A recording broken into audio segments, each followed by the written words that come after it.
Kinabukasan, sumama na si Yeming kay Bai Shaoling. Ang lungga ni Fei Xiongchen ay nasa isang misteryosong espasyo. Para makapasok doon, kailangang umasa sa wood token na ito. Bagamat aakitin ko si Fei Xiongchen palayo, mahirap masigurado na walang mangyayaring hindi inaasahan. Kung hindi maganda ang sitwasyon, kailangan mong tumakas agad. Ang iyong munting buhay ang pinakamahalaga. Tita, huwag kayong mag-alala. Naiintindihan ko. Ako, bagamat isa ako sa 9 na demonyo ng Tian Yuan. Ang relasyon ko sa ibang mga demon gods ay hindi maganda. Pagkatapos ng bagay na ito, balak kong pumasok sa Chi Tian sect. Humanap ng posisyon bilang elder. Sakto, aayusin ko na ring makapasok si Miruyu. Bakit Chi Tian sect ang pinili ninyo? May hindi ka alam. Taibay. Malaki ang pinagmulan ng sect leader ng Chi Tian sect na iyon.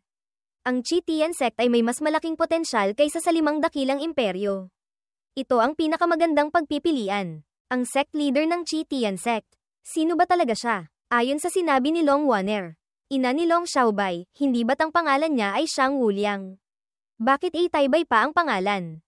Ang sect leader ng Chi Tian sect, si Taibay, ay nagmula sa Three Emperors Great World sa labas ng Tian Yuan Continent. Ang kanyang tunay na pagkatao ay ang kasalukuyang Human Emperor Crown Prince. Human Emperor Crown Prince, ang ganitong tawag ay kumakatawan sa buong lahi ng tao. Ang Three Emperors Great World. Ano ba talagang mundo yun? Napakalakas ba? Hindi lamang malakas. Ang Three Emperors Great World ay nahahati sa 9 na kontinente. 81 prefecture. Bawat isang prefecture ay kasing laki ng Chi Tian Island. Halos kasing laki ng isang super empire. Ang mga super eksperto doon, sapat na para madaling wasakin ng isang great world. Lampas ito sa iyong imahinasyon. Sa kasalukuyan, ang sibilisasyon ng martial Dao ng Tian Yuan Continent ay nasa gitnang yugto pa lamang. Samantalang, ang sibilisasyon ng Imperial Dao ng Three Emperors Great World ay matagal nang umabot sa mataas na antas. Sa loob nito, mas mataas pa kaysa sa sibilisasyon ng Immortal Dao. Buddhist Dao. Kung ikukumpara sa sibilisasyon ng Martial Dao, ang dalawang mundo ay wala sa iisang antas. Yung si Taibay, bagamat sinasabing Human Emperor Crown Prince, ngunit ang nakaraang henerasyong Human Emperor ay matagal nang pumanaw. Sa kasalukuyan, siya na talaga ang kumokontrol sa dakilang kapangyarihan ng Human Emperor. Kung walang mangyayaring hindi inaasahan, sa loob ng 100 taon, siya na ang magiging bagong Human Emperor. Sa isip ni Yeming, ganoon kalakas. Kung ang sibilisasyon ng Imperial Dao ay matagal nang nalampasan ang sibilisasyon ng Martial Dao ng ganyan kalaki. Dapat kaya akong humiram ng kamay ni Taibay para sanayin ang mga techniques ng sibilisasyon ng Imperial Dao. Hindi, mali. Hinding-hindi maaaring magkaroon ng kaisipang makinabang. Ang aking Dao Heart ay Martial Dao na. Dapat kong tahakin ang Martial True Dao. Kahit gusto ko pang sanayin ang mga techniques ng ibang sibilisasyon, dapat ko itong isama sa loob ng Martial Dao. Hindi yung tatalikod at magpapalit ng Dao. Lumipas ang panahon. Dinala na ni Bai Shaoling si Yeming malapit sa destinasyon. Narito na tayo. Ang lungga ni Fei Xiongchen ay nasa loob ng bundok na iyon. Nasa ilalim ito ng isang malaking bato sa tuktok ng bundok. Ang pangalan ay Niao Chao Tian. Sa totoo lang, ang lugar na ito ay dating Martial Monarch Mountain Range ng Void Heaven Realm. Sino mang taong pumasok sa lugar na ito, ang kanyang realm ay pipigilan sa Martial Monarch. Hindi ko alam kung anong paraan ang ginamit ni Fei Xiong para makontrol ang Niao Chao Tian nang walang anumang hadlang. Kaya siya nang ahas na itago ang mga kayamanan sa kanyang lungga. Kaya pala, basta't nasa loob ng kanyang lungga, siya na ang invincible na nilalang. Kaya pala si tita ay hindi sigurado kung ganap siyang mapapatay. Tinapon ni Bai Shaoling ang kanyang sombrero. Pagkatapos ay agad nagbago ng anyo. Sumigaw siya, Fei Xiongchen, hindi ka pa ba lalabas dito para mamatay?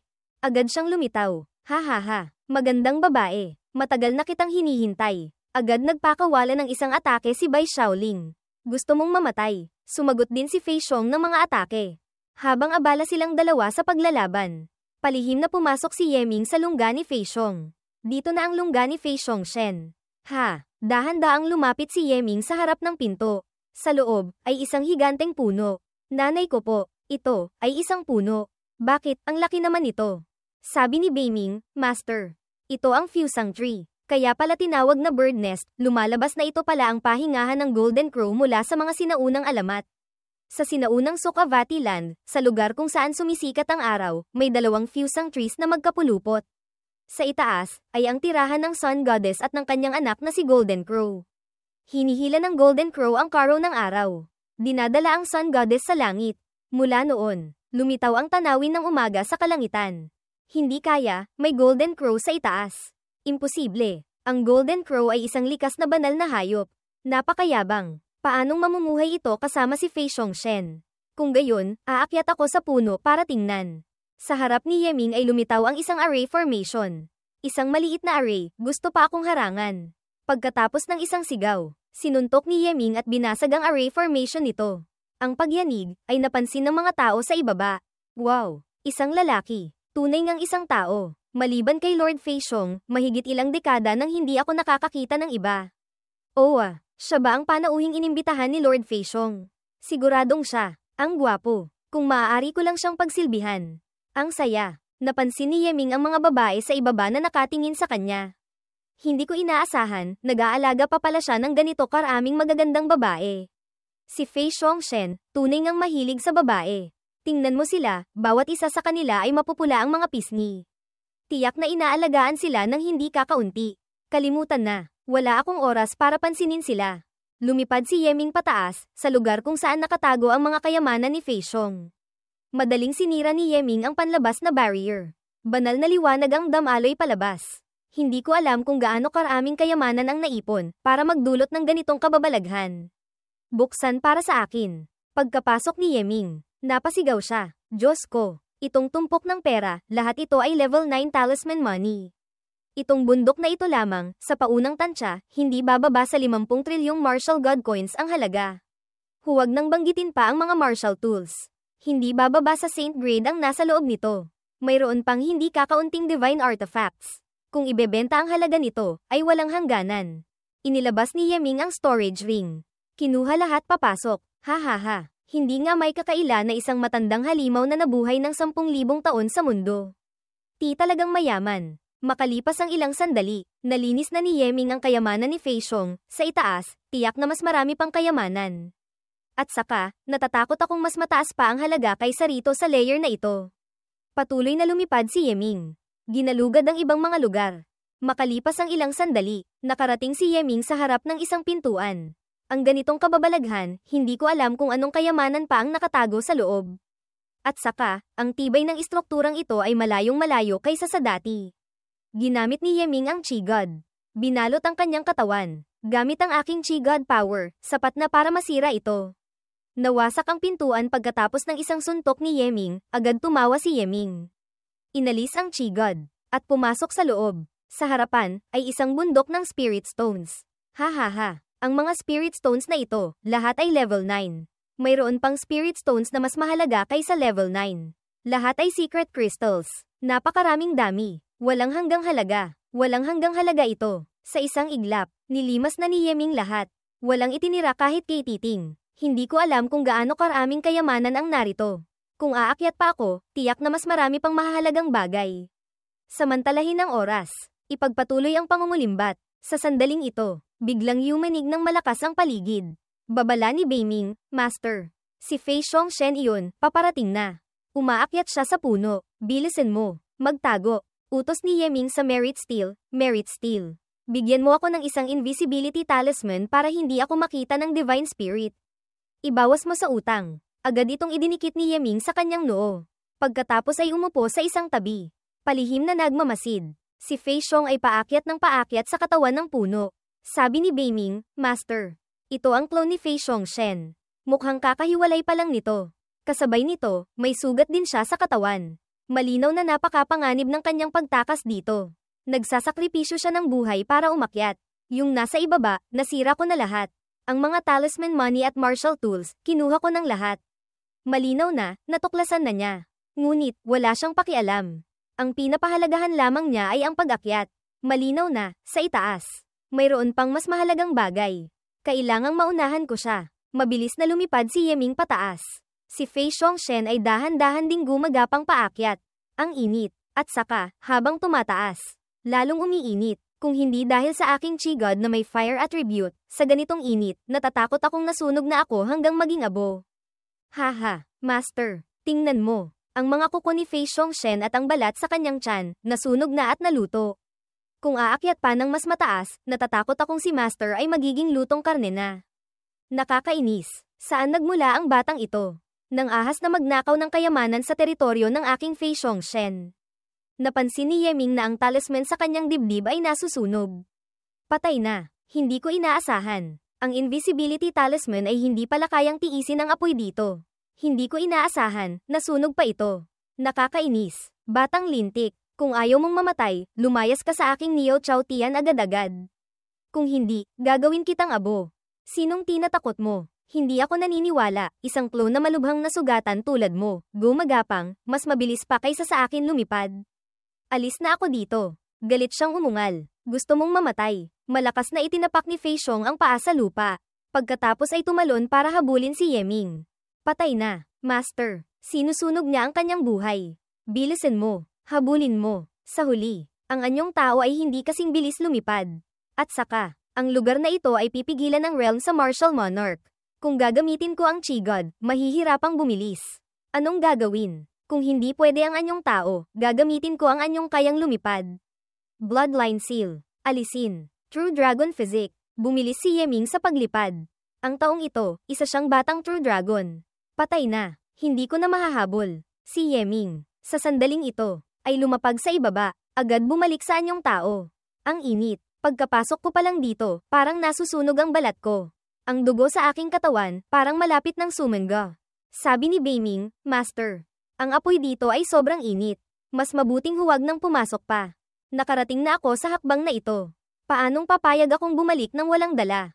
Ang bagay na gustong hanapin ni Fei Xiongxian, tiyak na ang perlas na iyon. Alam niyo ba kung ano ang bagay na iyon? Ito ang Sun Soul Pearl. Ha, ang maalamat na Sun Soul Pearl. Ang pagkain ng Golden Crow Egg ay maaaring bumuhay muli ng tao mula sa abo. Tiyak na ang Fei Xiongxian na iyon ay malubhang nasugatan ang buong katawan.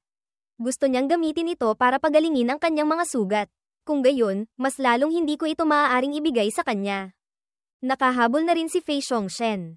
Bata, dumating na ang araw ng iyong kamatayan. Wala nang oras. Ang mga kuko ni Fei Xiong ay nasa itaas na ng ulo ni Yeming. Pagka-atake pa lang, mabilis nang nayakap ni Yeming ang Sun Soul Pearl at tumakbo. Ang braso ni Yeming, sa sandaling ito, ay nasusunog. Sumigaw si Yeming. Ang init. Sabi ni Beiming, Master. Bilisan mo. Itago mo ang Golden Crow Egg sa storage weapon. Kung yayakapin mo pa ng kaunti, maluluto ka na niyan. Alam ko. Umuungal si Fei Xiongxian. Mamatay ka. Mamatay ka. Lintik. Galit na galit siyang tumapak. Winasak ang paligid. Habang sumisira, sumisigaw siya. Nakakainis. Nakakainis. Nagulat si Yeming nang ang mga durog na piraso ay dahan-daang bumabagsak. Mga kapatid na babae, bilisan nyo. Tumakbo. Malapit nang gumuho ang lugar na ito. Mabilis ding lumipad palayo si Yeming. Tiningnan niya ang tirahan ni Fei Xiong na dahan-daang gumuguho. Anong nangyayari dito? Tiyak na ang punong ito ay para sa pagpisa ng Golden Crow Egg. Ngayon, nanakaw na ang Golden Crow Egg, nawalan na ito ng dahilan para umiral, nagsisimula ng mabasak. Sa madaling salita, umalis muna tayo sa espasyong ito. Takbo. Makalipas ang ilang sandali, nag-teleport si Yeming palabas. Fu, mapanganib. Muntik na akong mamatay dito. Gaya ng inaasahan, hindi madaling galitin ang isang demon god. Kahit isang clone lamang na malubhang nasugatan, hindi pa rin siya isang taong kaya kong galitin. Mukhang, ang panig ng Tianhu God, hindi na lumalaban. Naramdaman na ni Fei Xiongxian si Yeming na malapit. Bata, nang ahas ka pang sirain ang aking Neo Chao Tian. Kahit ano pa ang maging kapalit, kailangan kitang patayin. Lumitaw ang Tianhu God. Itinulak palayo si Fei Xiongxian. Yeming, umalis ka agad sa lugar na ito. Itong si Fei Xiong, malubha ko ng nasugatan. Ngunit sinunog niya ang kanyang buhay para gamitin ang isang secret technique. Sa maikling panahon, ang kanyang lakas ay lalampas sa akin. Hindi kita kayang protektahan. Bilisan mo. Tumakbo. Hintay ang matapos ang secret technique, tiyak na mapupuksa ko siya. Sige, Void Heaven Token. Dalhin mo ako sa Void Heaven Realm. Martial Ancestor Plane. Umuungal si Fei Xiongxian. Nakakainis. Nakakainis. Bumalik sa anyong tao si Tianhu God. Tunay ngang isang matalinong bata. Pinili pa niyang magtago sa Void Heaven Realm. Fei Xiong. Mangangahas ka bang pumunta sa Martial Ancestor Plane para hanapin siya? Ang realm ay pipigilan sa Martial Ancestor. Natatakot akong mas mabilis ka pang mamamatay kaysa sa kanya. Nakakainis. Maaga o huli, papatayin ko kayo. Huwag kayong tatakas. Sa sandaling ito, sa loob ng Void Heaven Realm, Martial Ancestor Plane, sa wakas, nakatakas din. HMPH. Ibenta ko muna itong mga talisman money, spirit stones, at secret crystals. Hindi ko alam kung sapat na para bayaran ang utang. Sabi ni Beiming, Master. Sa mga ito, may ilang secret crystals na napakahalaga. Mas mabuting itago ito. Bakit ko itatago ang mga bagay na iyon? Wala naman akong paggagamitan. Hindi. Ngayon, si Master ay umangat na sa Martial Monarch Realm. Maaari nang i-activate ang kakayahang inli ng Divine Spirit Treasure Robe. Ang paglalagay ng secret crystal sa balabal ay magpapataas nito ng husto. Inilabas ni Yeming ang mga secret crystals. Sa dami ng secret crystals na ito, alin ang dapat kong piliin? Sabi ni Beiming, iminumungkahi ni Beiming na ilagay ang Violence Secret Crystal, Wisdom Secret Crystal, at Void Transformation Secret Crystal. Ang Violence Secret Crystal ay maaaring magpataas ng attacking power ni Master ng 2 hanggang 3 beses. Anumang oras, ang Wisdom Secret Crystal ay maaaring magpataas ng talino ng 2 hanggang 3 beses. Anumang oras, magpapataas ito sa antas ng array formations ni Master. At ang Void Transformation Secret Crystal ay maaaring magpasok kay Master sa isang void state. Walang anyo, walang substansya, angkop para sa pagtatago at pag-ambush. Ganoon kagaling. Maaari bang maglagay ng mas marami? Mayroon pa akong isang tumpok dito. Ang balabal, pinakamarami. Maaari lamang maglagay ng 3 secret crystals. Isang Dharma Crystal. Sige, susundin kita. Inilabas ni Yeming ang balabal. Agad ginamit ni Beiming ang kakayahang inli. Ang 3 secret crystals ay sumanib na sa balabal. Naramdaman ni Yeming ang pagbabago. May isang misteryosong lakas na pumupuno sa aking katawan at kaluluwa. Hindi nga may kakaila ang Divine Spirit Treasure Robe. Hindi ka panipaniwala. Ang natitira, ibenta na lahat. Bilisan mong bayaran ang Merit Steel.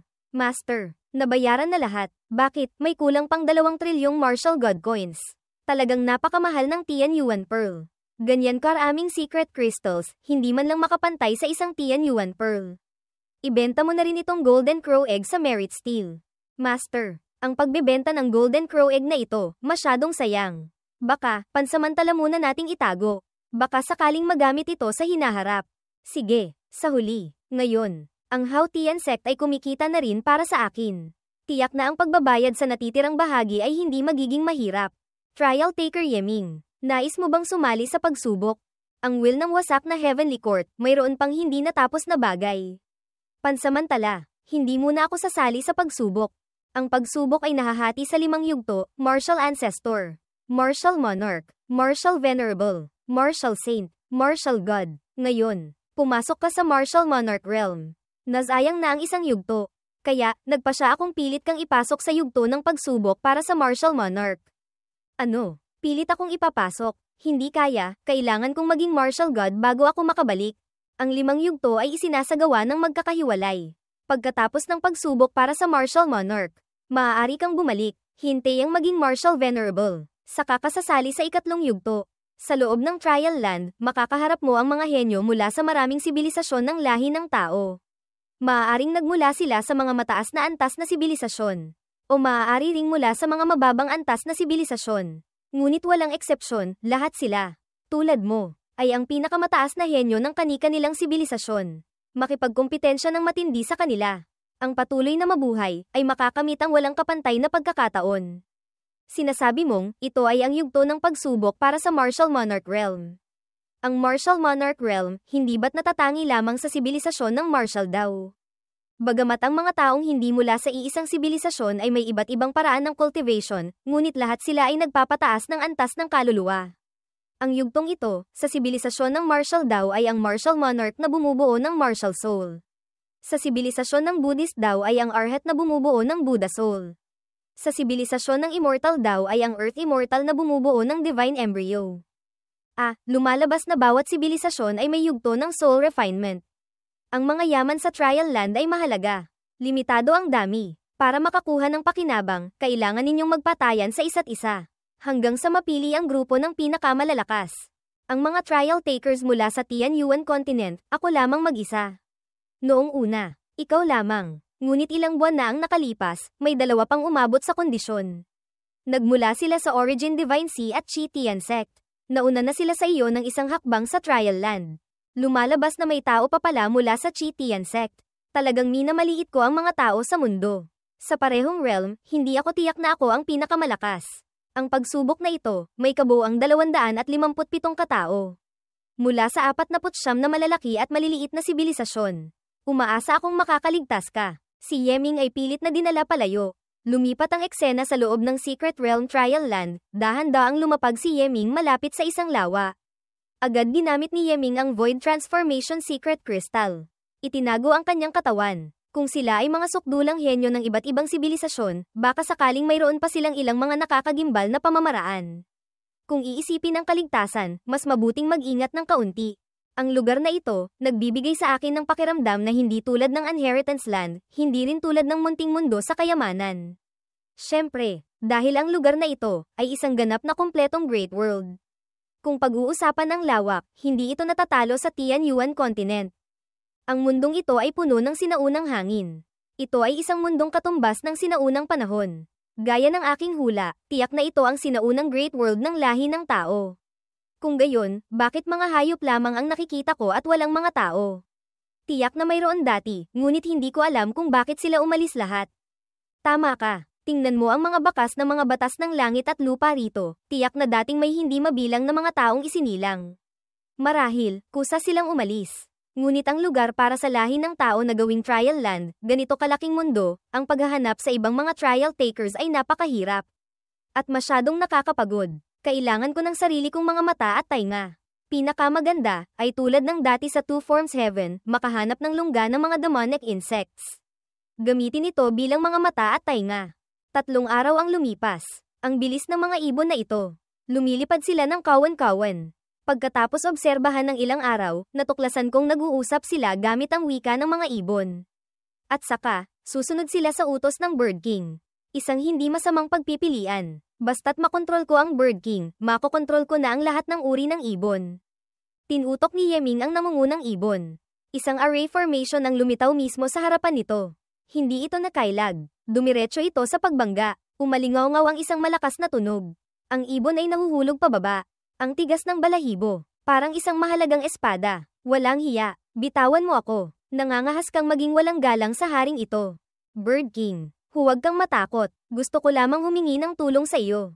Pagkatapos ng bagay na ito, tiyak na ibabalik ko ang iyong kalayaan. Ang lakas, muntik na akong hindi makahawak sa kanya. Huwag kang mangarap, isang hamak na tao. Huwag mong asahang utusan ang haring ito. Bitawan mo agad ako. Kung hindi, gagawin kong mas masahol pa sa kamatayan ang buhay mo. Nagdilim ang mukha ni Yeming nang marinig ang kanyang pagbabanta. Sa iyo lamang, gagawin mong mas masahol pa sa kamatayan ang buhay ko. Hinigpitan ni Yeming ang pagkakahawak sa kanyang leeg. Tigil, malapit nang mamatay ang haring ito. Bibigyan kita ng 2 pagpipilian. Alinman sa masunurin kang makinig. Tulungan mo ako sa gawain. O, pipisilan kita hanggang mamatay. Re-refine kita para maging bangkay ng ibon. Ibenta ang iyong buhay para sa akin. Ang mamatay ng ganyan, mas mabuti pang mabuhay. Susundin kita. Susundin kita. Kung alam ko lang na ganito, bakit kailangan pang magmatigas ang bibig? Tanggapin mo ito. Hindi rin kita inaapi. Ito lamang ay isang patas na transaksyon sa iyo. Tulungan mo ako sa gawain, bibigyan kita ng fire apples. Pwede ba? Owa, ang bango ng mansanas. Bilisan mo. Ibigay mo sa akin. Kayang gawin ng haring ito ang lahat. Inihagis agad ito ni Yeming sa kanyang bibig. Nilunok niya ito ng buo. Masarap, magandang bagay, magandang bagay. Sa mundong ito, may iba pang mga taong tulad ko na lumitaw. Kailangan kong ipahanap mo sila sa mga maliliit na ibon. Kapag natuklasan, iulat mo ang kanilang mga kilos sa akin. Kapag nagtagumpay ang bagay na ito, bibigyan kita ng mas maraming fire apples. Ito, simple lang. Nagsimula siyang tumawag sa kanyang mga tauhan. Nagbigay ng utos. Natanggap nila ang utos. Mabilis silang nahati sa 4 na direksyon. Lumipad palayo. Nagbigay na ako ng utos sa kanila. Gamit ang aking mga Thunderbirds na kasing bilis ng kidlat, ang ganitong uri ng pagmamasid ay napakasimple. Batang iyon, maghanda ka na ng fire apples para sa haring ito. Magaling, magaling. Sa sandaling ito, sa isang lugar, may 2 aninong gumagalaw. Ang lawak talaga ng demonyong lugar na ito. Ilang araw na tayong naglalakad. 5 pa lang ang napapatay natin. Kailan kaya natin mapapatay lahat para makuha ang gantimpala ng pagsubok? Huwag kang magmadali, makasalubong, patayin. Darating din ang oras na mauubos sila. Ang mga taong nagmula sa ilang mga basurang sibilisasyon na iyon, masyadong mahihina. Malayong-malayo kumpara sa ating Taiwo Great World. Noong pinapatay sila, wala man lang silang lakas lumaban. Ang mga alipin sa ating Taiwo race, mas malakas pa kaysa sa kanila. Ang Taiwo race ay kabilang sa mataas na antas na sibilisasyon. Paanong ikukumpara sa mga basura mula sa ilang maliliit na sibilisasyon? Sa pagkakataong ito, ay ang pagtutunggali sa pagitan ng lahat ng sibilisasyon ng lahi ng tao. Kailangan nating mag-ingat sa mga tao mula sa immortal at Buddhist daw. Sa sandaling ito, biglang nagliwanag ang perlas sa kanyang tenga. Ang Wu Pearl, may reaksyon. Malapit dito, hindi kalayuan, may isang babaeng nag-iisa. At saka, mula pa siya sa immortal daw. Ha, sinwerte tayo. Narinig kong ang mga diwata ng immortal daw ay sukdulang magaganda. Kailangan nating magmadali. Gabi na, sa loob ng kagubatan. Bird King. Natatandaan kong, sa kasalukuyan, ang Huanggu Great World ay walang mga tao. Ngunit marami pa ring mga hayop. Bakit ngayong gabi ay napakatahimik? Tama nga, karaniwan, dapat may mga ungol ng mga mababangis na hayop. Hindi kaya, may isang malakas na hayop sa malapit, tinatakot sila kaya hindi sila nangangahas umungol. Hindi hayop, tao. Void Transformation Secret Crystal. Ha, bakit bigla kang nawala? Tao, nasaan ka? Sa sandaling ito, dalawang anino ang lumipad papalapit. Lumapag mismo sa lugar kung saan nakaupo si Yeming kanina. Dalawang anino ang dahan-daang lumitaw mula sa alikabok. Kakaiba, malinaw na kanina lang ay nakaramdam ako ng tao rito. Bakit wala na? Siguradong malapit lang siya dito. Ang mga mata at tainga ng ating beastman, napakatalas. Hindi siya makakatakas sa ating paningin. Hinahanap niyo ba ako? Katawang Shuhua, Void Transformation. Hindi kaya. Void Transformation Secret Crystal. Magaling. Patayin ka, at ang Secret Crystal ay mapupunta na sa amin. Tunay ngang Sekim. Hindi kaya, bago mamatay. Dapat munang magpakilala. Ako si Yeming. Galing sa Tianyuan Continent. Martial Dao Civilization. Ha. Mayabang na pangalan. Ako si Tanshi, Greedy Snake. Siya si Ihu, Evil Tiger. Galing sa Shuizi Continent, Water Marsh Continent. Beast Branch Civilization. Beast Branch Civilization. Hindi ko pa naririnig. Hindi kaya, isang mahinang SOCP, primary level, civilization. Bagamat ang sibilisasyon ay nahahati sa mataas at mababa, ngunit hindi nito mapagpapasyahan ang lakas ng bawat tao. Ngayon, kaming dalawa ay papatayin ka. Tumapak sila sa hangin. Itinutok ang sibat diretso kay Yeming. Ngunit, isa lamang iyong aninong iniwan ni Yeming. Nakakainis. Nag-void transformation na naman ang taong iyon. Huwag kang mag-alala. Ang aking pang-amoy, kaya kung maamoy ang kanyang amoy. Hindi siya makakatakas. Anong amoy ito? Ang bango. Anong nangyayari? Bakit biglang naging berde ang mukha mo? Ano? Ang iyong mukha, naging berde na rin. Hindi kaya, nalasan tayo. Nakakainis. Nakakainis. Hamak na bata. Gumamit ka pa pala ng lason. Kung may kakayahan ka, lumabas ka rito.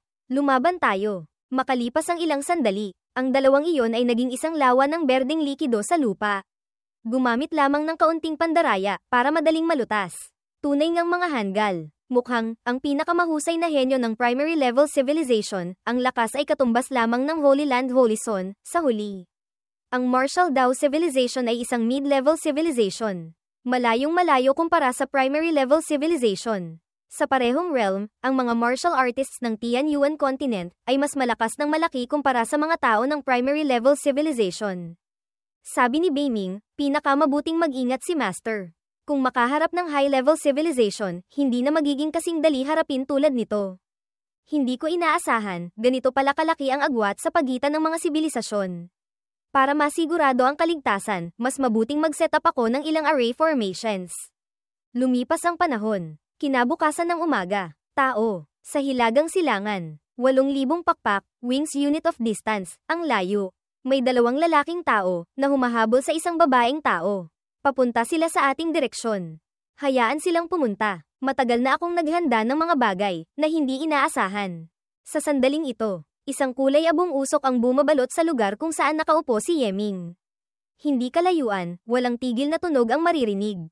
Isang babae ang pilit na tumatakas. Haha, magandang binibini ng Immortal Dao Civilization. Huwag ka nang tumakbo pa. Makipaglaro ka sa dalawang kuya. Tinitiyak ng dalawang kuya na mapapaakyat ka sa pagiging immortal. Patay na. Kung magpapatuloy ng ganito, natatakot akong hindi ako makakatagal para makipagtipon kay senior brother. Tumakbo siya papasok sa array formation na itinayo ni Yeming. Anong nangyayari dito? May array formation sa lugar na ito. Array formation. Sinong bata mula sa anong sibilisasyon? Ha, walang kaalaman. Nangangahas kang gumamit ng array formation laban sa amin. Isang maliit na array lamang. Sirain para sa akin. Zhuwu shakes Heaven Hammer. Ano? Hindi masira ang array formation na ito. Ang dalawang iyon ay nakulong na. Lumitaw si Yeming. Binibini. Kailangan mo ba ng tulong? Sino ka? Martial Dao Civilization. Yeming. Immortal Dao Civilization. Shi Yufei. Binibini. Pinalibutan mo ako. Tiyak na may pakay ka. Sa isip ni Shi Yufei, sa Trial Land, ang mga tao mula sa ibang mundo ay pawang mga kaaway. Tiyak na may pakay ang taong ito. Siyempre mayroon. Hindi ako kasing bait na tutulong sa kaaway nang walang kapalit. Kailangan mong maglabas ng isang bagay na may halaga. Naglabas siya ng isang bagay mula sa kanyang manggas. Ito ang pinakamataas na puwersa ng Martial Dao Civilization, ang Supreme Treasure Manual ng Three Pure Ones Sect. Three Pure Ones True Dharma. Kung ito ay Supreme Treasure Manual ng iyong sekta, ganoon kadali mo itong ibibigay sa iba. Sa huli, nabubuhay ka sa ibang sibilisasyon. Ang pagbibigay sa iyo ay hindi matutuklasan ng sekta. At saka, ang Martial Dao Civilization ay nagmula sa aking Immortal Dao Civilization. Dati itong nasa ilalim ng kontrol ng Immortal Dao Civilization. Pagkatapos makalaya, saka lamang ito umunlad at lumakas. Ikaw, ay isang henyo ng Martial Dao Civilization. Umaasa akong ang Three Pure Ones True Dharma ay makakapagparami ng iyong kaalaman. Mapapaangat ang Martial Dao Civilization sa isang bagong antas. Maraming salamat. Sa isip ni Yeming, ang babaeng ito. Hindi pa natin pinag-uusapan ang kanyang lakas, ngunit mayroon siyang malawak na puso. Ang kanyang pagtingin sa mga bagay ay napakagalante rin. Huwag kang magpasalamat, ang lakas ng dalawang iyon ay napakalakas. Galing sila sa Taiwu Civilization, isa ring high-level civilization. Kailangan mong mag-ingat, huwag kang mag-alala. Itong Soul Bewitching Array, sapat na para ikulong sila. Ngayon, basta na lang silang sumusugod sa loob ng array. Magpahinga ka at magpagaling. Hintay ang maubos ang kanilang lakas, ako na ang kikilos para tapusin sila. Ginamit ni Yeming ang Taiyi Divine Calculation, gaya ng inaasahan. Ang Immortal Dao, tunay ngang malawak at malalim. Ang mga Dao technique sa loob, pati ako ay hindi mahulaan. Siyempre, noon, kung hindi dahil sa panunupil ng ibang lahi, ang Immortal Dao Civilization ay matagal nang naging isang super-level civilization. Nagkaroon na ng sarili naming Three Pure Ones Lord Gods. Tama ka. Narinig kong, kung hindi dahil sa eksperto ng lahi ng tao na iyon na nagpaguho sa Zuyuan Continent, natatakot akong matagal nang nalipol ang lahi ng tao. Masyadong maraming malalakas na lahi. Hindi pa kasama ang 3 dakilang banal na lahi ng sukdulang kataas-taasan, kahit ang pagkakaroon ng tinatawag na 100 races ay lampas sa abot ng lahi ng tao. Kaya, nagpasya akong maging Lord God ng Immortal Dao Civilization. Gawin itong isang super-level civilization. Ang binibini ay may ganito kalaking ambisyon. Nagbibigay galang po si Ye. Bagamat ako'y walang kakayahan, ngunit gusto ko ring pamunuan ang Martial Dao Civilization. Maging nag-iisang pinuno sa lahat ng mundo. Hindi ko inaasahan, si Brother Ye ay may ganito ring kalooban. Ako, at ikaw, napakasaya ng ating usapan. Bakit hindi tayo uminom ng kaunting alak? Ha, nagulat siya. May naramdaman. Ang aurang ito. Dumating na ang ilang mga senior brothers ko. Baka, imbitahan ko sila papasok. Hindi pwede. Ang ilang mga senior brothers kong ito, napakalupit. Kapag nakita ka, tiyak nakikilos sila para patayin ka. Ilabas mo ako agad dito. Hinding-hindi ka dapat lumabas. Sige, binibining Shi. Kung may pagkakataon, magkita tayong muli. Itong Soul Bewitching Array. Si Junior Sister ay humingi ng tulong malapit dito dati. Baka sakaling nakulong siya sa loob. Ang pagsira sa array na ito ay hindi mahirap, ngunit kailangan ng kaunting oras. Sana'y makatagal si Junior Sister. Senior Brother, nandito ako. Junior Sister, ayos lang na wala kang problema. Paano ka nakalabas? Noon, hinabol ako ng mga Vuren. Isang kaibigan sa loob ng array na ito ang nagligtas sa akin. Ngayon, ang 2 Vuren ay nakakulong pa rin sa loob. Kung ang kabilang panig ay may utang na loob na pagliligtas kay Junior Sister. Baka, imbitahan natin siyang lumabas para makipagkita. Para mapasalamatan namin siya. Hindi na kailangang mag-abala pa. Senior Brother, natuklasan ko ang isang lugar ng pagsubok na may gantimpala. Bilisan natin. Pumunta na tayo roon. Sige. Pinanood ni Yeming ang 4 na umalis. Bumalik sa loob ng array formation, kung saan nakakulong ang dalawa mula sa Taiwo. Nakakainis. Ang aking Taiwo civilization ay hindi magaling sa array formations. Masyadong maraming oras ang nasayang. Ang taong nag-setup ng array formation, hindi ko alam kung kailan pa tumakas. Nakakainis. Sino ba talaga ang nag-setup ng array formation na ito? Nasayang ang isang mahalagang array break ang pearl ko. Tiyak na tatagterin ko siya sa daan-daang piraso. Lumipat ang eksena sa isang lugar. Napakaraming martial artists ang umaatake sa isang barrier array formation. Sirain para sa akin. Dumating ang 4 mula sa Immortal Dao Civilization. Sa loob ng Bauta, Treasure Pagoda, tiyak na may kayamanan. Ngunit, may array formation na humaharang. Masyadong mahirap ang array na ito. Hindi ko masira. Kailangang humanap ng ibang taong bihasa sa array formations. Isang taong bihasa sa array formations. Brother Ye. Brother Ye, bakit ka na parito? Naglalakad-lakad lang. Tapos nakarating ako rito. Sa totoo lang, naging interesado ako kaya sumunod ako. Gaya ng inaasahan, tama ang pagpunta ko rito. Halika rito. Tikman mo itong prutas na ito. Tingnan mo ang lasa nito kumpara sa Immortal Dao Civilization. Oh, Brother Ye, yung 2 Voren na iyon, nasaan na sila? Sa huli, pagkatapos kitang iligtas, tamad na akong makipaglaro pa sa kanila. Tiningnan ko silang sirain ang array formation, pagkatapos ay umalis na ako. 10,000 refinements blood glow. Sa sandaling ito, pilit pa rin nilang sinisira ang array formation. Masyadong matigas ang array formation. Napansin niya si Yeming at si Binibining Shi na nakatayo at masayang kumakain. Bata, magaling ka. Kami, nahihirapan sa pagsira ng array, ikaw naman. Nandoon kumakain ng prutas. Nanood ng palabas. Kung ayaw mong mamatay, tumulong ka ng isang bahagi ng lakas. Bilisin mo. Talagang, nanonood lang ng palabas. Sobra na. Agad kang tumulong. Tama iyon. Kayo mismo ang gumagawa ng katangahan. Gumagamit ng lakas para sirain ang array. Ayos na sana. Tapos gusto nyo pa akong maging tanga rin. Gamit ang Lintek. Anong pinagsasabi mong pang-iinsulto? Dahil nga hindi masira ng ordinaryong paraan, kaya napipilitan lamang gumamit ng lakas. Bata, sobra ka na. Nangangahas kang maging walang galang ng ganyan. Uunahin na kitang patayin. Brother Ye, mag-ingat ka. Ang taong ito ay isang blood race cultivator mula sa Demon Blood Civilization. Mahilig silang humigop ng dugo. Huwag mong tingnan na hindi matipuno ang kanyang katawan, ang lakas ng kanyang mga muscle ay sukdulang malakas. Hindi maaaring harapin ng direkta. Lakas ng muscle na malakas. Mas lalo ko pang gustong harapin ng direkta. Ang Dragon Hammer ni Yeming ay direktang tumama sa kanyang mukha. Isang malakas na pagsabog ang umalingaw-ngaw. Tumilapon siya papunta sa tuktok ng bundok malapit doon. Lintek, gumamit lang ng lakas, pati bato ay nabasag. Ang lakas ng batang ito, hindi bababa sa 10 bilyong jin pataas.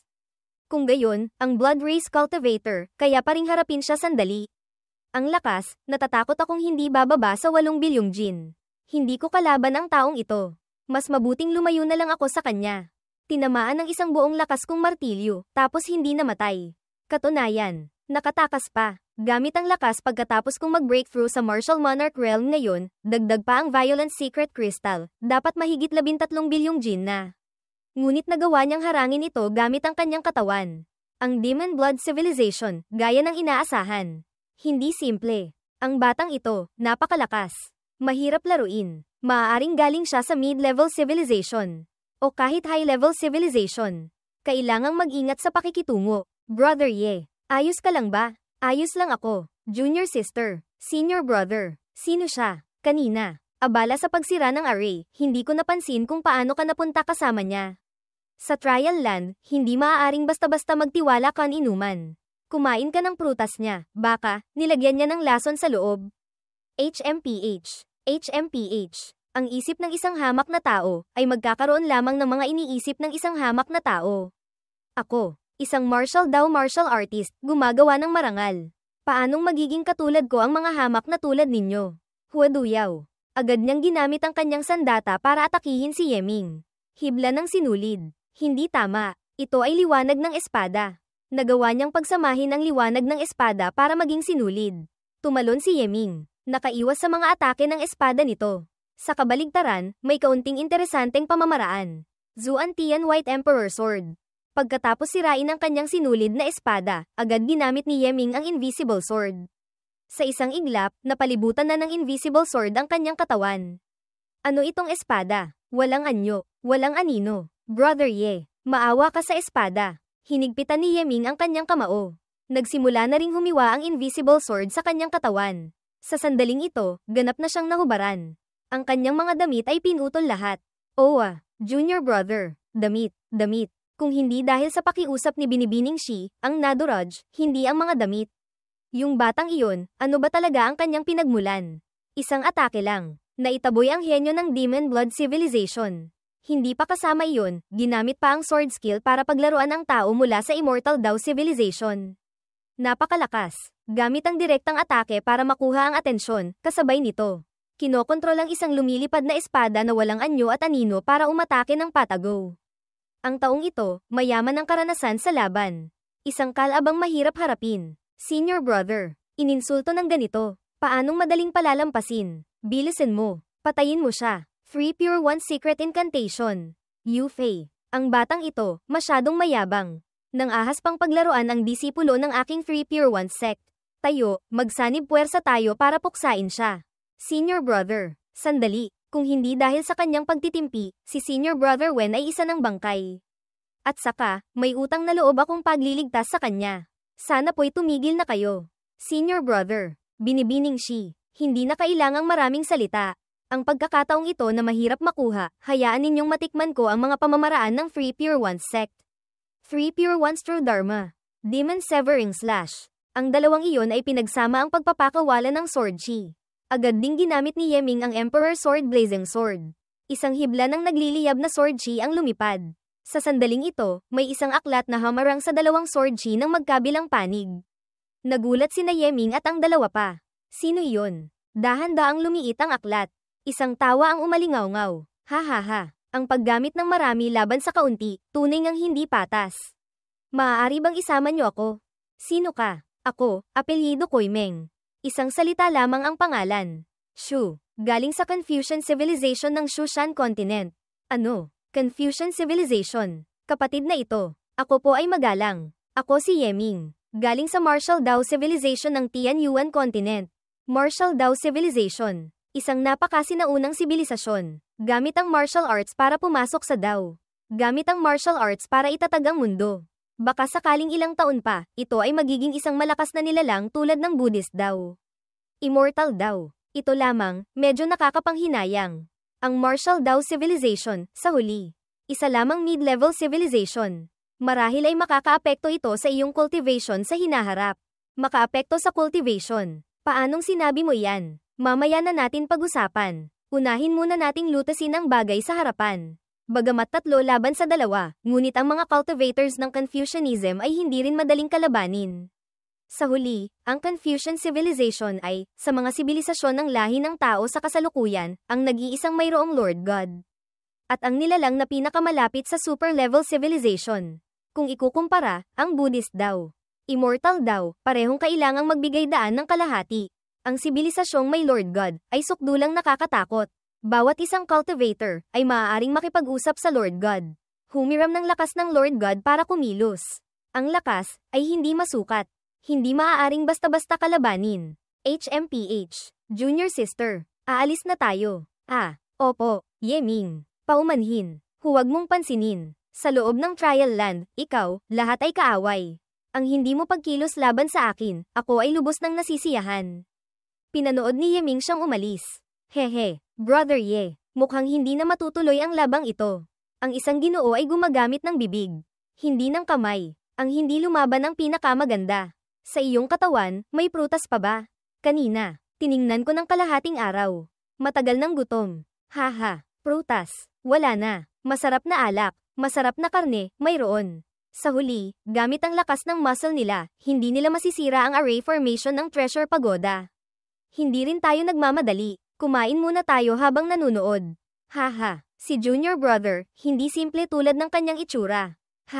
Lahat sila ay mga nangungunang henyo ng bawat isang sibilisasyon. Mayaman ang karanasan. Paanong hindi malalaman na ang lakas ng muscle ay hindi makakasira, tulad ng mga iyon? Huwag mong tingnan ang itsura nilang napakapagod. Lahat iyon ay pagpapanggap lamang. Gustong lokohin ang ilang mga tanga na ubusin ang kanilang lakas, mas malaki ang magagastos na lakas. Tama nga, ngunit sa katotohanan, lahat sila ay napakatalino. Paanong madaling maloloko ng ganyan? Ang resulta, lahat sila ay nagpapanggap. Nagpapakita ng itsurang malaki ang nagastos na lakas. Gamit iyon, babawasan ang pagiging alerto ng iba. Haha, tinatayang, pagdating ng gabi. Titigil na sila. Hindi na rin tayo makikipaglaro sa kanila. Kain na, uminom ng alak, magkwentuhan. Brother Meng, noon, sinabi mong ang martial Dao civilization ay makakaapekto sa aking cultivation. Ang mga salitang ito, ano ang ibig sabihin? Kapatid, alam mo ba, ang tao, pagdating sa antas ng Divine Spirit, ilang malalaking realms mayroon? May 3 realms, isang Dao. Sila ay ang Dharma Heaven Realm, Longevity Realm, Eternity Realm, at Heavenly Dao. Hindi kaya, ito ay may kinalaman sa sibilisasyon. Iyon ay natural. Ang Divine Spirit, sa katunayan ay isang ganap na bagong antas ng buhay.